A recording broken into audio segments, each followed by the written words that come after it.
we make people get involved. So they're involved in committees, they're involved in decisions. They're not just here, go do the work. And you explain to them how, why. We do extra things. We have parties, we have events, and we just treat people well. And I know it sounds easy, but it's not that easy.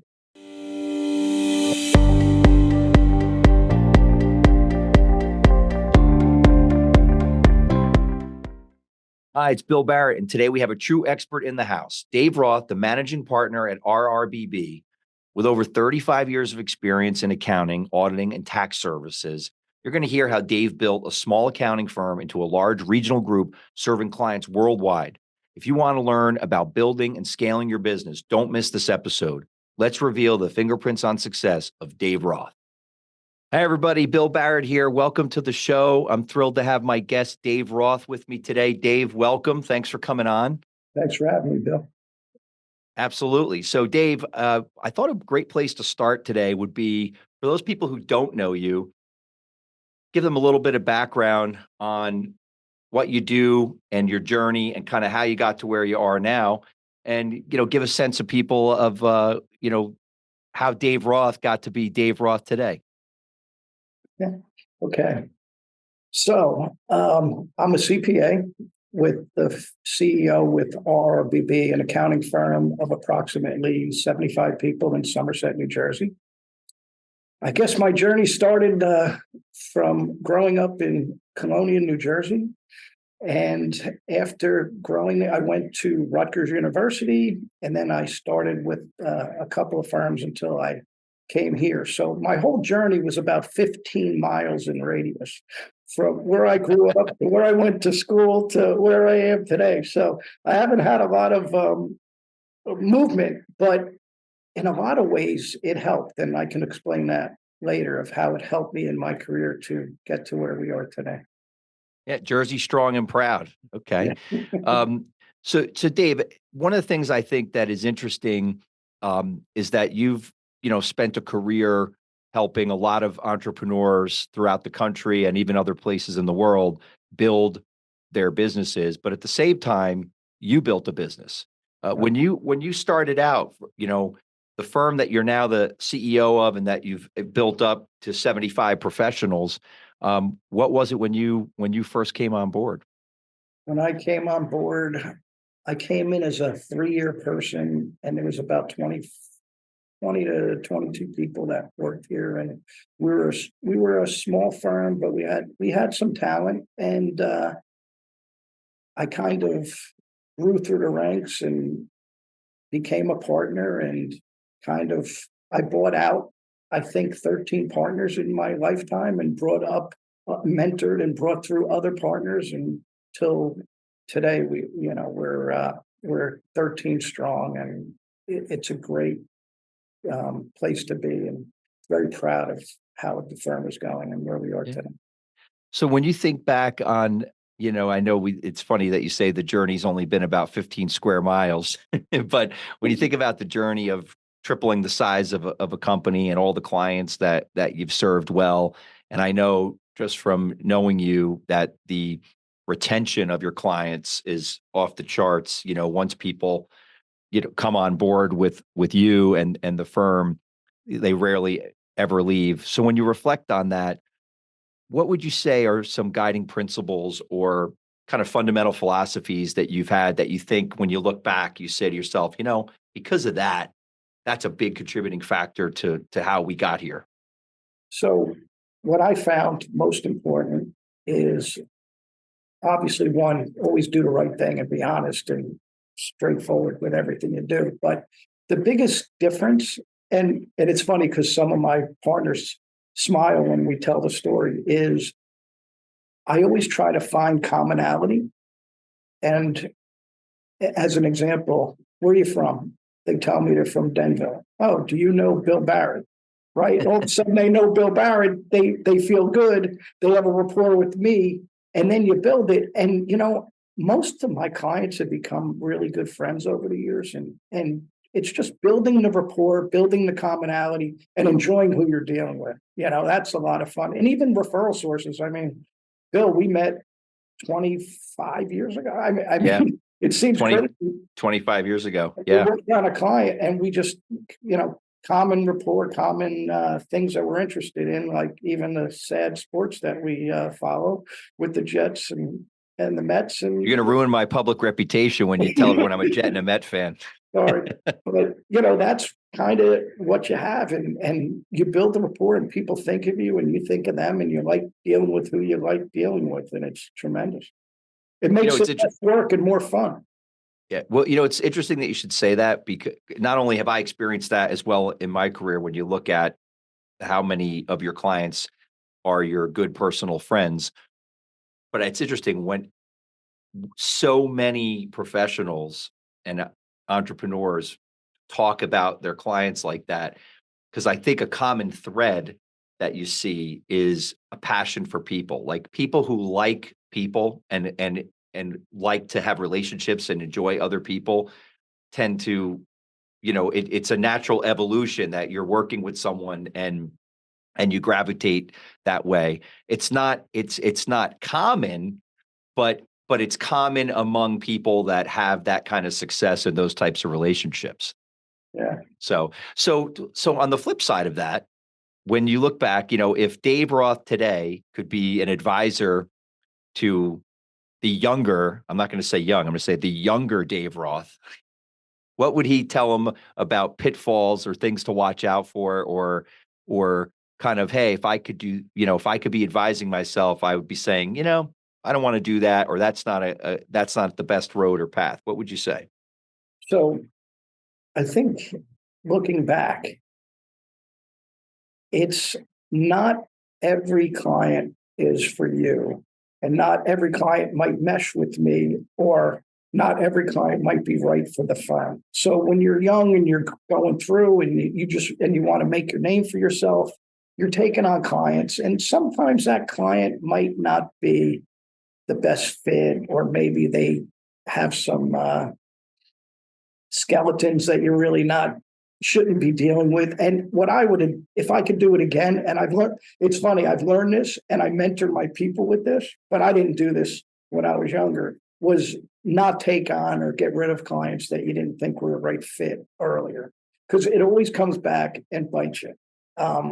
I had a client that we took on. It was a pretty sizable company, and you started looking through, and we were doing a certified audit, and you started looking, and you're like, the guy spends a little lavishly, lives in a lavish house, he yelled a lot.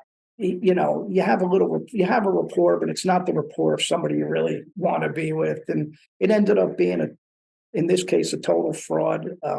Oh, wow. He had books being done offshore. I mean, we did a great job, but you got snookered a little bit. And that, you think about that and you're like, you should have saw the warning signs coming. And since that was years ago, and, we watch everything like a hawk, and I should have had my antennas up a little better. So the point is, if you see something you don't like, go with your gut and say goodbye.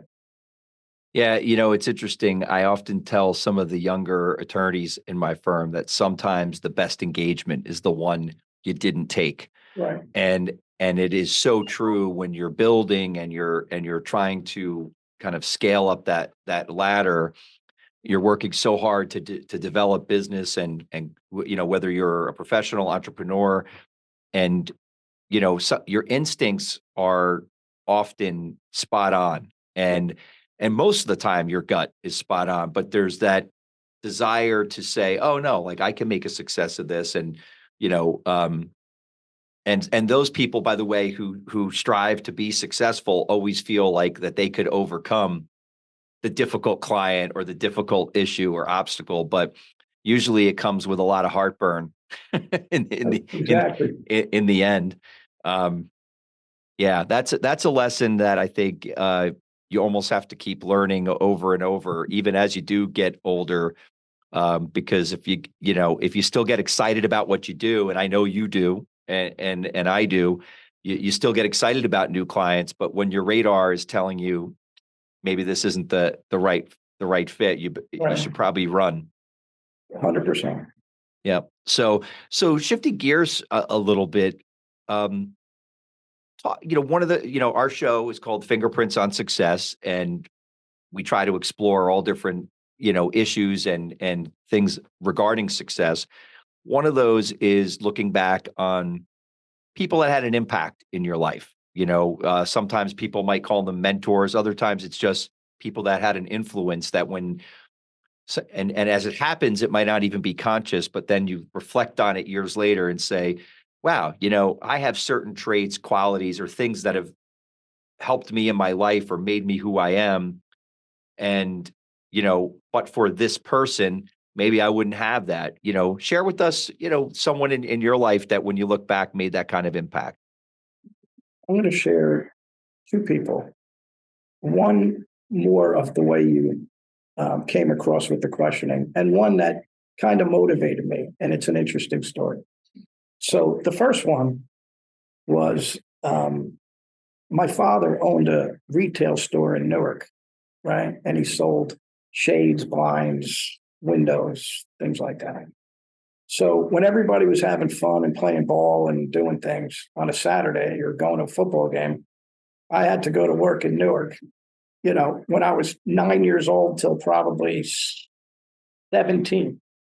So I'd go to work in Newark and we get there and my father would say, go wash the windows. I'm like, now, by the way, this is Newark in the middle of the riots. I'm outside washing windows, but okay, he gave me some work ethic, which is great. At least you had windows during the riot. So, well, we did have the things that came over at the end of the day and in the beginning, but while the day was going on, we had windows. And then I'd be sitting there, and somebody would walk in, and my father would go, "That guy's not buying." I said, "How do you know? Just watch." And he'd go through it and they wouldn't buy. Or somebody come in, he goes, I got this one. They're going to buy a lot. Like the gut feel and what he knew by selling was pretty amazing. But so what he did, I'm 9 years old or 10 years old, go sell this guy. I think he wanted me to sell to people he didn't think were going to buy anyway. And if somebody was going to buy, then he would come in and turn me out. But he threw me out to the wolves. And, I was a fairly shy kid. And, I'm dealing with adults that are a lot older than me. And he's watching over, but he made me learn how to sell. And I'd have to go and try to sell it. And then when they bought it, I'd go to the cash register, because back then it's a real old-fashioned cash register, and they were paying in cash. And so I learned the money, I learned the sales. And the funny part, I guess, I'll give you some anecdote. And the funny part about this, at the end of the day, we used to have to go to the back into the parking lot. And my father would say, okay, here. And he put an envelope into my jacket. I'm like, what are you doing? He goes, if anybody goes after, just keep going. I'm like, I was a kid. I didn't realize my father was putting cash in case somebody went after him, nobody would go after a kid. Anyway, I look back at that, it was crazy. But anyway, I learned. So I guess, I didn't realize he was mentoring me at the time, but he was actually mentoring me from a sales perspective, from a handling money perspective, and from a business perspective. Yeah. So, and in a big way, really, because, one of the things I think everybody learns in any business, in any vertical, professional services, retail, manufacturing, whatever, doesn't matter how good your service is, doesn't matter how good your product is, doesn't matter. Nothing matters if you can't sell it, if you can't convince the consumer to want it, and to be able to close it, then you just have a lot of good ideas and a lot of knowledge, but you don't really have any money. and actually, my father pushed me towards accounting. He goes, you don't want to do this like I'm doing, So he did actually push me towards accounting, which is interesting. The other little motivation in my life, I was a first-year partner, and we were doing bonuses. And one of my partners said to me, you're good, but you're not as good as you think you are. And I remember that. And by the way, he quit the next year. And I always said, you know what, let's see what we can do here. And, when he left, he had 10 people. He's still working. He has 2. And, we've tripled in size. So the motivation was pretty good. And I kind of enjoyed that. So, Yeah. Well,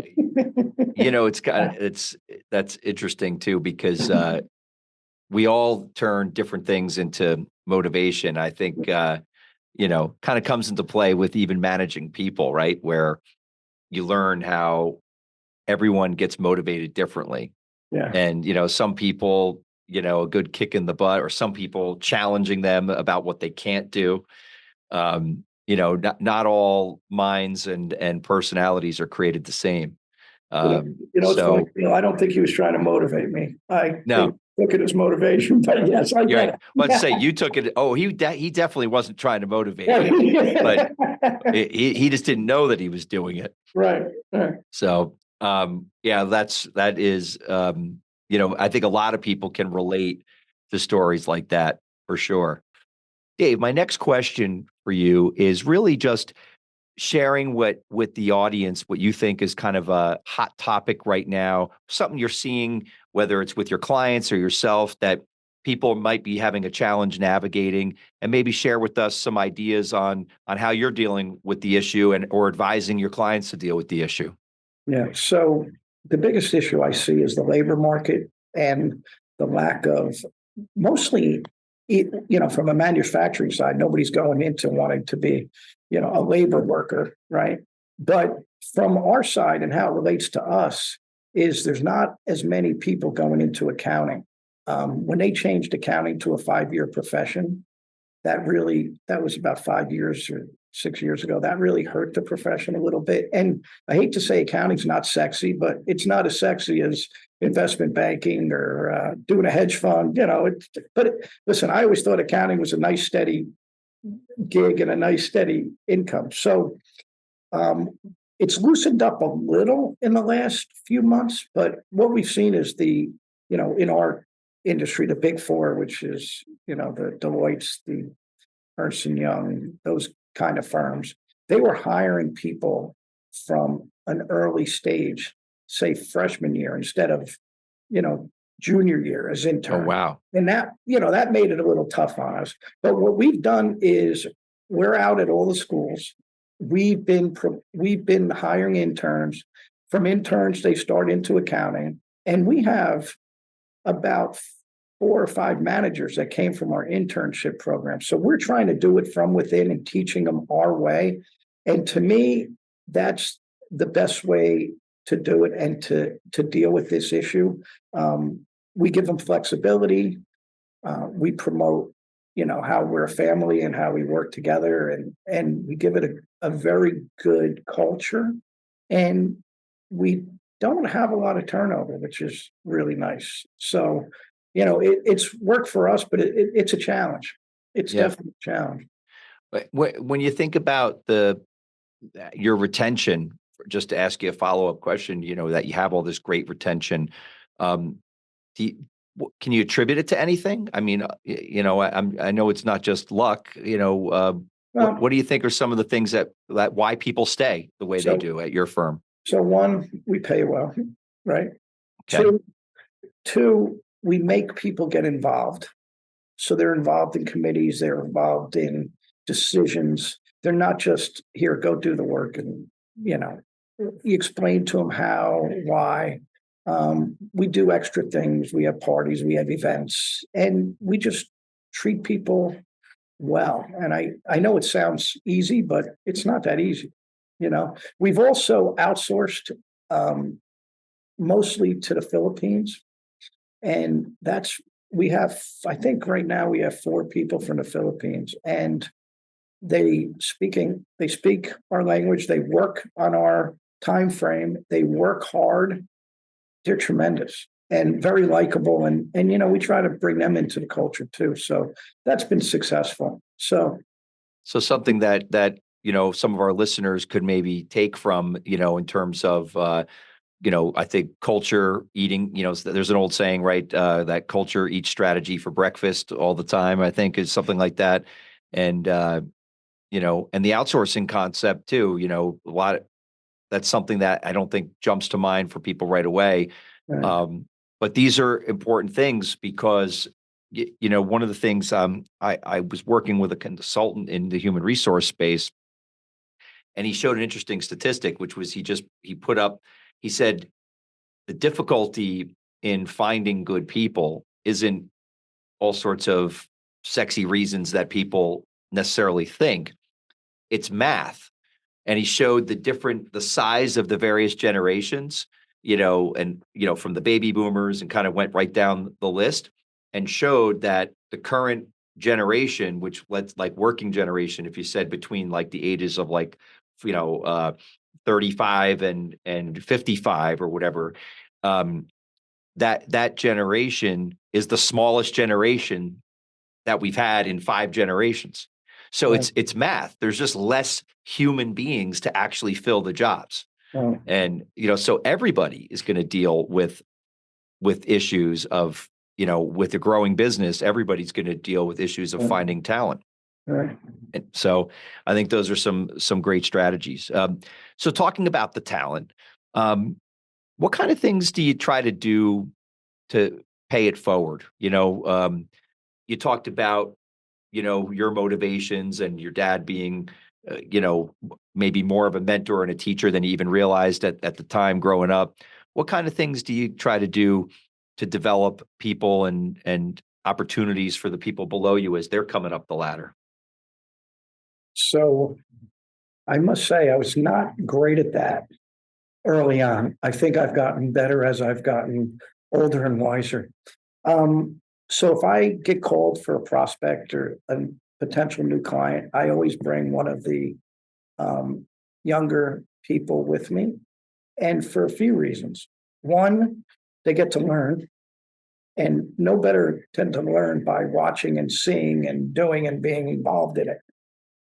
And two, I got to say, there's times that people said to me, um, you got gray hair. When are you retiring? Now, when I was coming up the ranks, I was the guy who had to prove myself because I was the younger guy bringing in the work. Like, hey, do you have enough experience to do this?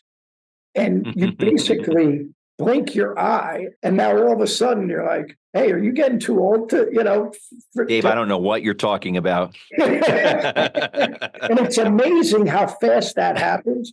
But as far as paying forward, Rob Quick in my office, he's 7 or 8 years younger than me. I mentored him from day one, and he's done a tremendous job. Howard Tondo from my office has done. When he came for an interview, I had to interview him twice because he wouldn't talk. And now, it's amazing what he's done and his leadership skills, and some of my younger people now that, sometimes Bill, you'll refer me something, you go right to one of my younger people and deal with them directly. And that's a beautiful thing. That feels like I've done my job in trying to mentor the next generation. So it feels good. Yeah, it's interesting too that what you sometimes when you think back about and you look at like who your top people are, isn't it interesting how sometimes there's a direct correlation, or maybe most of the time there's a direct correlation between the stars, if you will, being the ones that maybe you spent the most time with, and Yeah, that and there's a fancy word for what you did, which people, I guess like, consultants would call it modeling. right. That's the fancy term for it. But basically, it's bringing younger people along and letting them just see what you do and how you do it and how you handle that meeting and how you answer that question and how you conduct yourself. And, um, I was fortunate. I had great mentors that did that for me. And, when I look at some of the most successful people in my organization that are in my particular group, often the ones that I think had the best mentors in the organization that spent the most time with them seem to excel the most. So there's no doubt that there's a direct correlation. Yeah. So let me ask you another question. Talk to us a little bit about. I know that recently you've had some developments and I know that you've got exciting things that you're looking forward to in the future, which we'll definitely talk about. So you reached a point in your career, you've scaled this this organization 3 times the size it was when you first became a partner. You've enjoyed financial success along the way. Um, why do you think you do what you do? Because I know that you don't have any plans on retiring and that you're excited about the future. Mhm. So what's the why? What's Dave Roth's why that keeps you going? So I love dealing with the clients.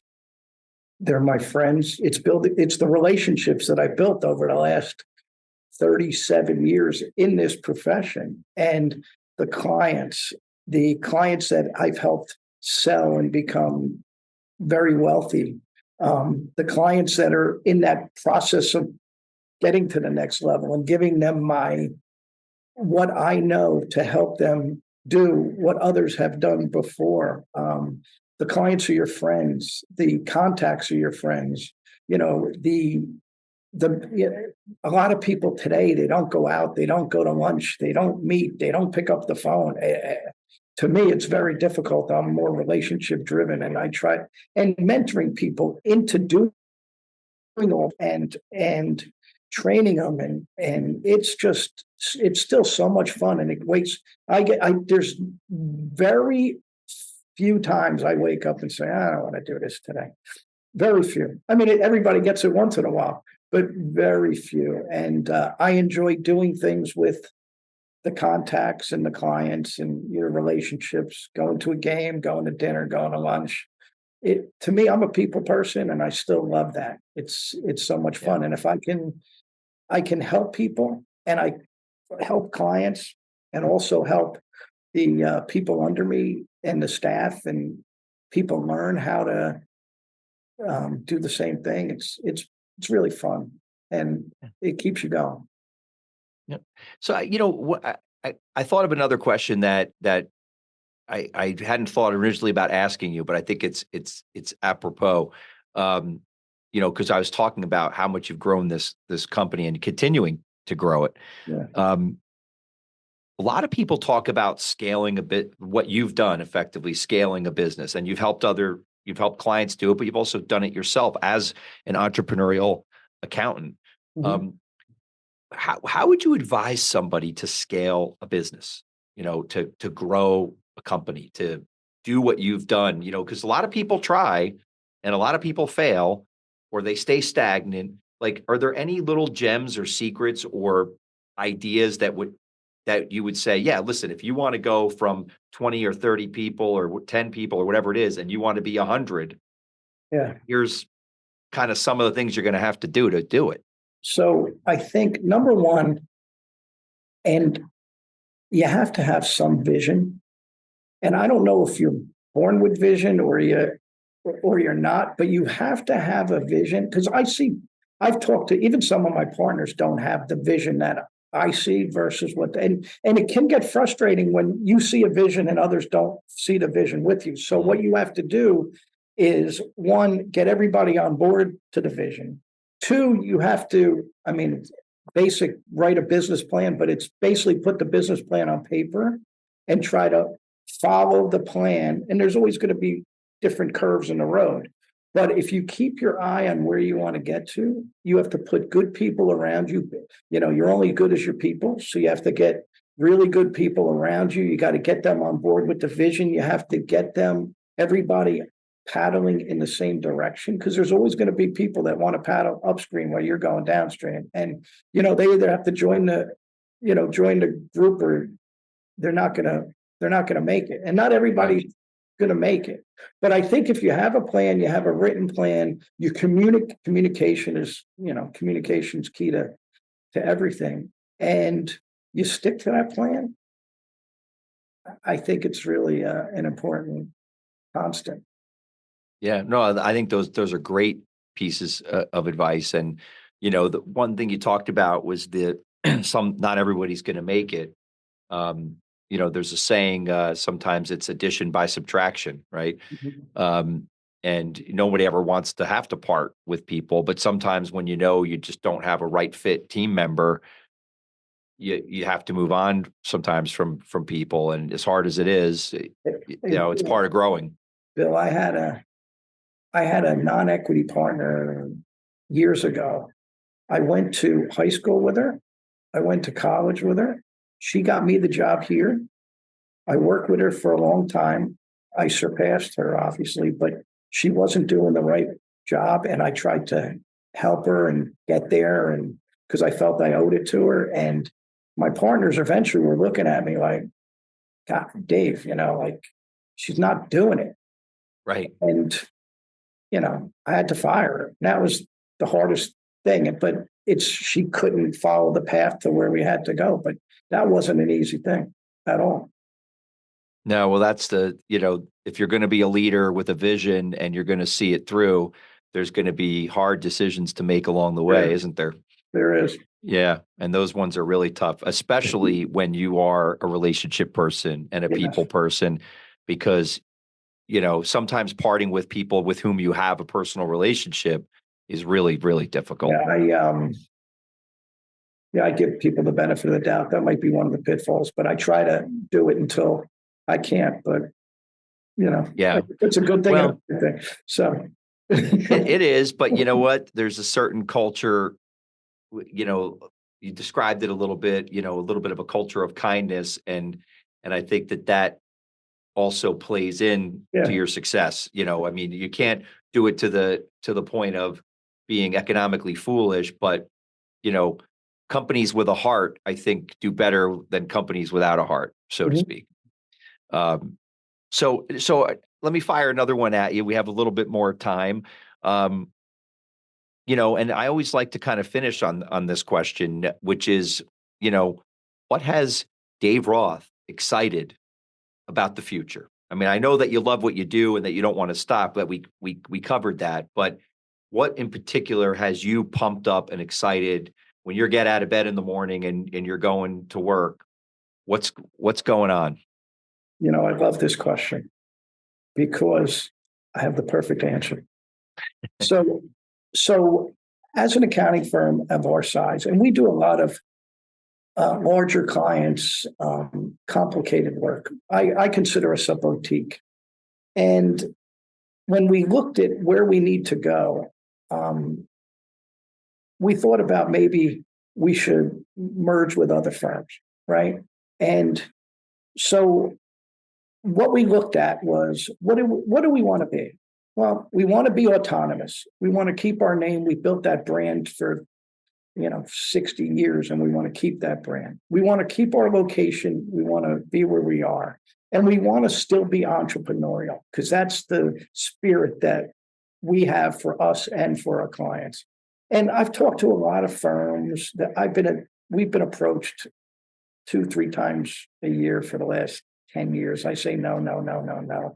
And I met a group last April. And it was a group of their so-called private equity. The difference between private equity and what they are is they use their own money as opposed to using other people's money. Right. And that makes it very private equity. Right. So it's owned by two 32-year-old Harvard graduates, Blackstone investment banking background. And they decided they want to get into accounting. And we had a meeting. And this would have been their first accounting firm that they want to partner with. And when they left, we all looked, and I'm going to tell you, Bill, you have a lot of partners. It's not often you have partners that have a unanimous decision. This was a total unanimous decision that, these are the right guys. This is a great program. Let's merge in with them. So on August 1st, we basically partnered with them. They ended up with 60% of our business, and we kept 40%. Since then, they said, we'll grow slowly. Let's see where it is. Well, I'm not going to brag, but they haven't met me before. And I introduced them to a bunch of firms, and then they had some firms, and it's January 11th, And I think we're up to 400 people in the network group. Wow. And there's 1, 2, 3 or 4 more on the horizon before the end of the month. And they've had to grow fast. And, I said, listen, we gotta push this. This is what we need. And now we have a back office of accounting, HR, recruiting. They hired a general counsel. They have a compliance officer, CFO, and it's allowed us to help our clients with more services, to branch out and become larger. And what it really is nobody in the accounting world is looking at the $5 to $20 million firms. They're looking at the larger firms. Nobody was really looking at this. And I think the plan is to be, $500 million in the next few years. But what it is it's really changing the profession. Like I look at it and I'm like, I'm in the middle of it and I'm the CEO of the group and helping these guys do what obviously they're better at scaling than I am, but just being involved with them, I think we're changing the profession in a great way. And I think at the end of the day, I made a mark on this profession. You do what you do for you, you do what you do for your people, but to change a profession, that's an interesting concept that I never thought of, and that really gets me excited. And I think eventually that would be the pinnacle of what I did in this profession and what I did in this career. So, well, I think that is actually, a perfect place maybe to end it, because that's, talking about, life-changing excitement. And, I think knowing you as many years as I do, and your growth mindset, always looking to do new things and to grow. And this, puts you as the CEO in the driver's seat of, an organization now that grew exponentially, but now has the ability to, as you said, to grow and to scale, even beyond what you probably would have even previously dreamed of, right? yes. So, listen, we're just one piece of this whole thing, and we're autonomous and together at the same time, but we're all pushing the oars in the same way. And, I've met some great people along the way, and it's been tremendous. So hopefully that'll continue until the next podcast. That's right. Well, Dave, I want to thank you for being on today, and letting us explore the fingerprints on your success. It was really great having you on the program, and I'm really, really grateful that you're able to do it. And I wish you the continued success and good luck as you continue to grow your company. And Bill, thanks for having me. We've known each other a long time, and this was great. This is better than watching the Jets lose. Hey, there's, the nice thing about the end of every season is we start looking forward to the next one. So we always have hope, Dave. We always have hope. It's the curse of Joe Willie Namath. When he guaranteed that win in Super Bowl III, I'm pretty sure he made a deal with the devil, and Jets fans may be waiting a lifetime for another Super Bowl. So in any event, on that note, Dave, thanks again. Great having you, and we'll talk to you soon. You got it.